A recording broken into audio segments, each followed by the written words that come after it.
Hello guys, ಇವತ್ತು ನಾವು ನಮ್ಮ ಮೊಬೈಲಲ್ಲೇ ಆಧಾರ್ ಕಾರ್ಡ್ ಹೇಗೆ ಡೌನ್ಲೋಡ್ ಮಾಡೋದಂತ ತಿಳ್ಕೊಳ್ಳೋಣ. ಮೊದಲು ಗೂಗಲ್ಗೆ ಹೋಗಿ ಉದಯ್ ಮೈ ಆಧಾರ್ ಪೋರ್ಟಲ್ ಅಂತ ಸರ್ಚ್ ಮಾಡಿ ಫಸ್ಟ್ ಬರೋ ವೆಬ್ಸೈಟ್ ಮೇಲೆ ಕ್ಲಿಕ್ ಮಾಡಿಕೊಂಡು ಓಪನ್ ಮಾಡ್ಕೊಳ್ಳಿ. ಹಂಗೆ ಇಲ್ಲಿ ಲಾಗಿನ್ ಅಂತ ಬರುತ್ತೆ. ಈಗ ಸ್ಕ್ರೋಲ್ ಮಾಡ್ಕೋತಾ ಹೋದರೆ ಡೌನ್ಲೋಡ್ ಆಧಾರ್ ಅಂತ ಇರುತ್ತೆ. ಅದ್ರ ಮೇಲೆ ಕ್ಲಿಕ್ ಮಾಡಿದ್ರೆ ಈ ಥರ ಒಂದು ಪೇಜ್ ಬರುತ್ತೆ. ಇಲ್ಲಿ ಆಧಾರ್ ನಂಬರ್ ಹಾಕಿ ಇಲ್ಲಿ ಆಧಾರ್ ನಂಬರ್ ಎಂಟರ್ ಮಾಡಿ, ನೆಕ್ಸ್ಟ್ ಇಲ್ಲಿ ಕ್ಯಾಪ್ಚರ್ನ ಅಲ್ಲಿದ್ದಂಗೆ ಟೈಪ್ ಮಾಡಿ ಸೆಂಡ್ OTP ಮೇಲೆ ಕೊಟ್ಟರೆ ಮೊಬೈಲ್ಗೆ OTP ಬರುತ್ತೆ.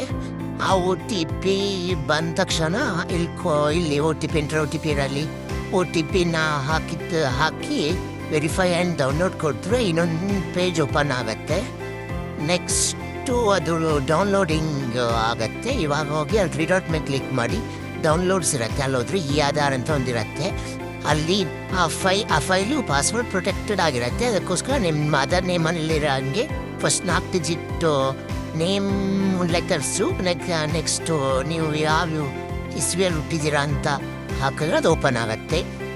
ಈ ವಿಡಿಯೋ ನಿಮಗೆ ಮಾಹಿತಿ ಇಷ್ಟವಾದರೆ ಸಬ್ಸ್ಕ್ರೈಬ್ ಮಾಡಿ, ಇಷ್ಟವಾದರೆ ಲೈಕ್ ಮಾಡಿ. ಬಾಯ್ ಬಾಯ್.